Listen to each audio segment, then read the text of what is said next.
Hello दोस्तों, स्वागत है आपका अपने YouTube चैनल ऑनलाइन जीके मंच में। दोस्तों, इस वीडियो में जीके के 25 इम्पॉर्टेंट क्वेश्चंस को हम देखेंगे और ये सभी क्वेश्चंस आपके आने वाले सभी कम्पिटिटिव एग्जाम के लिए काफ़ी ज़्यादा इम्पॉर्टेंट हैं। तो आप ये पूरा वीडियो देखें पूरा लास्ट तक। तो चलिए स्टार्ट करते हैं। पहला क्वेश्चन है दोस्तों, अंटार्कटिका पर पहुँचने वाली पहली भारतीय महिला कौन थी?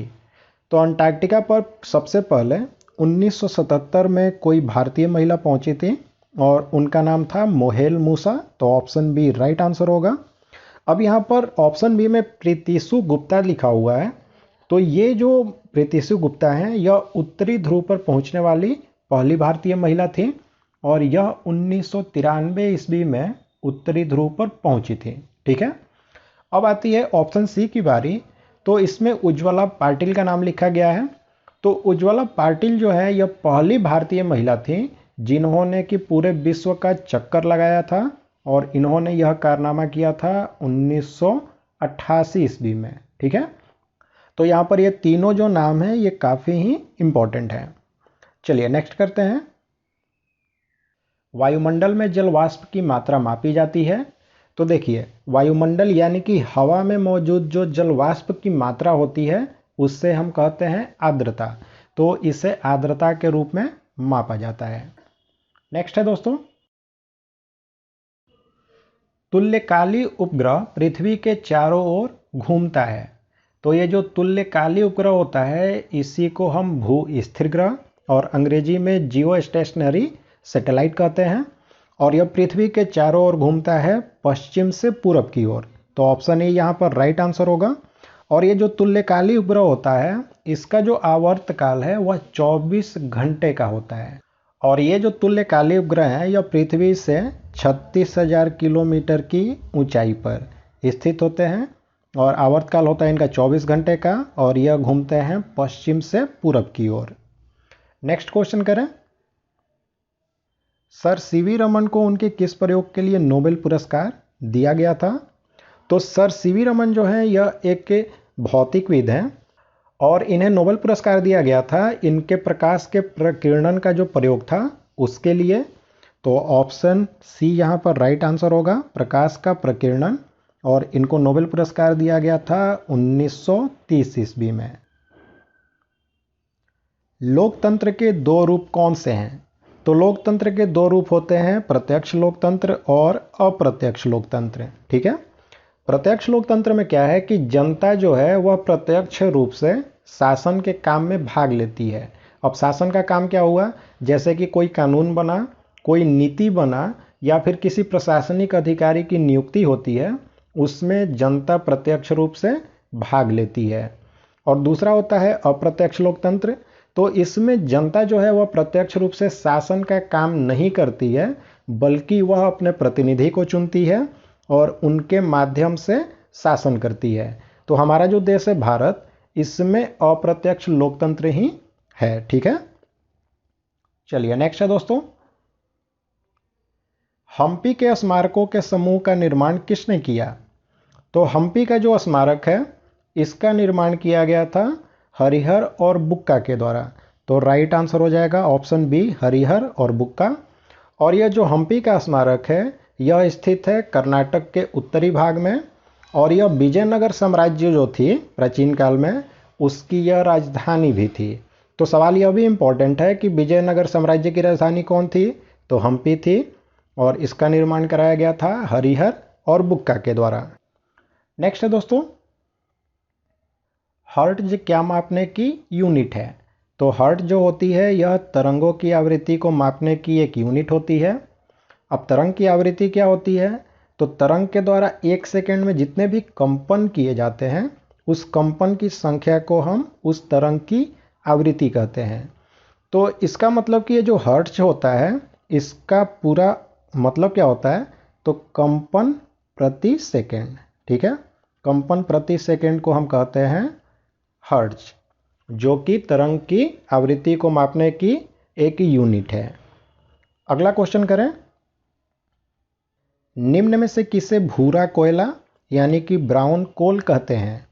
तो लिग्नाइट कोयला जो होता है इसी को ब्राउन कोल कहा जाता है और ये जो लिग्नाइट कोल होता है इसमें कार्बन की प्रतिशत मात्रा 40 से 45% तक होती है। भारत का उपराष्ट्रपति बनने की न्यूनतम आयु कितनी होनी चाहिए? तो कम से कम उम्र होनी चाहिए 35 वर्ष की अगर कोई व्यक्ति भारत का उपराष्ट्रपति बनना चाहता है तो। और साथ में राज्यसभा के जो सदस्य होते हैं उनकी जो योग्यता होती है वह भी उपराष्ट्रपति बनने के लिए होनी चाहिए। वर्गीकरण की कैरोलस लीनियस प्रणाली है। तो कैरोलस लीनियस प्रणाली जो है वह द्विपद है, तो ऑप्शन सी राइट आंसर होगा। और ये जो कैरोलस लीनियस नाम के वैज्ञानिक हैं इन्हीं को वर्गीकरण का पिता भी कहा जाता है। नेक्स्ट करते हैं, कृष्णदेवराय किस राजवंश के शासक थे? तो कृष्णदेवराय जो हैं यह विजयनगर साम्राज्य के शासक थे, तो ऑप्शन डी राइट आंसर होगा। ये जो कृष्णदेवराय हैं यह विजयनगर साम्राज्य के शासक बने थे 1509 ईस्वी में, और इन्होंने 1529 ईस्वी तक विजयनगर साम्राज्य की शासन की थी। द्रव में चुंबकत्व का कारण होता है।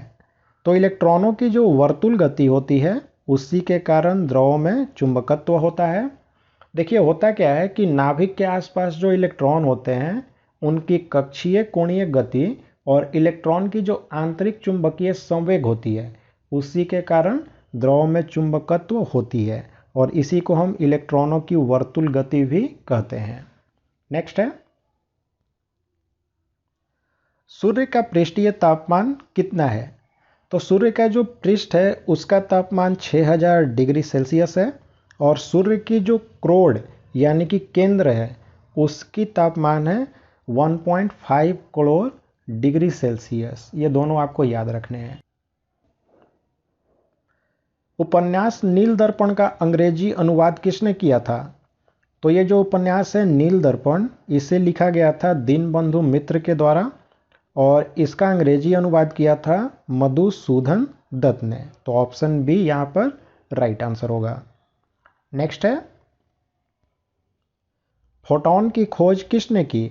तो फोटॉन की खोज की गई थी आइंस्टीन के द्वारा, और इन्होंने फोटॉन की खोज की थी 1905 ईस्वी में।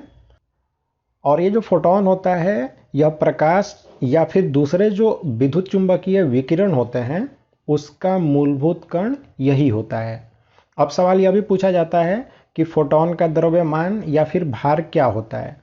तो फोटॉन का द्रव्यमान और भार जो दोनों है यह दोनों शून्य होता है। 73वें संविधान संशोधन का संबंध निम्न में से किसके साथ है?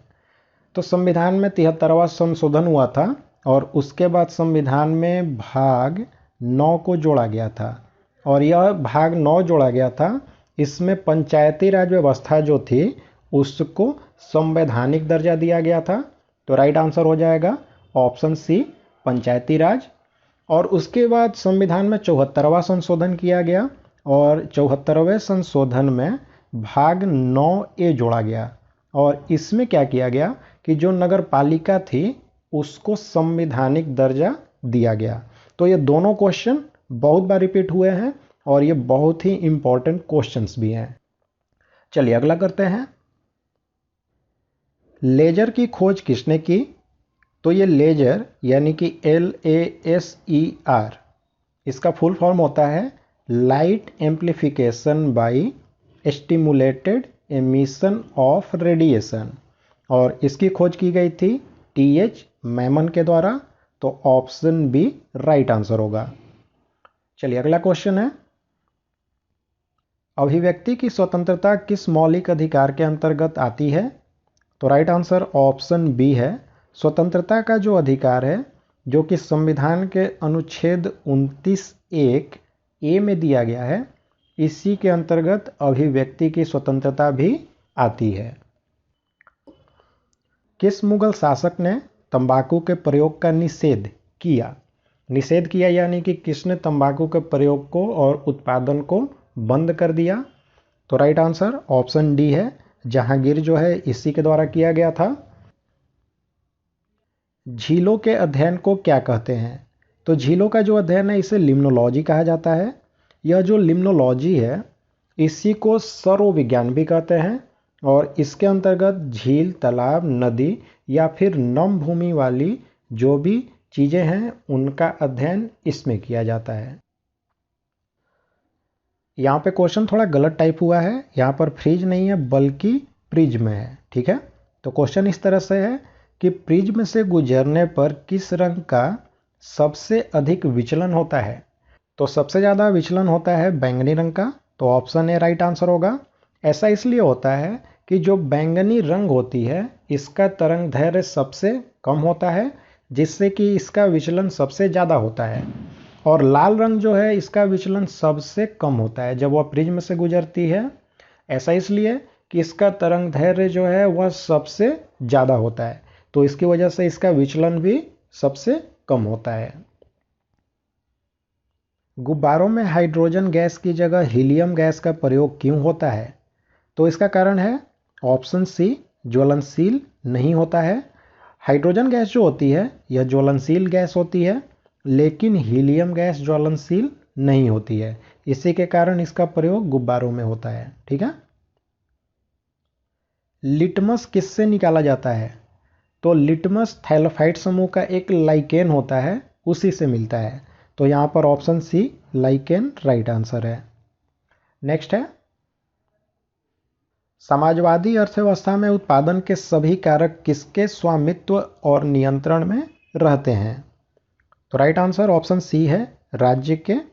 देखिए, समाजवादी अर्थव्यवस्था में उत्पादन के जितने भी साधन होते हैं उस पर सरकार का नियंत्रण होता है, और संपत्ति जो है इसका निजी स्वामित्व यानी कि प्राइवेट संपत्ति इसमें नहीं होती है, और सरकार ही जो है वह सभी आर्थिक क्रियाएं जो हैं उनको नियंत्रित करती है।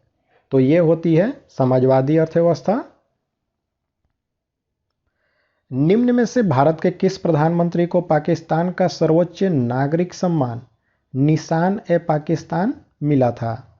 तो ये थे भारत के चौथे प्रधानमंत्री मोरारजी देसाई, और इनको 1990 ईस्वी में निशान ए पाकिस्तान जो है वह मिला था, जो कि पाकिस्तान का सर्वोच्च नागरिक सम्मान है।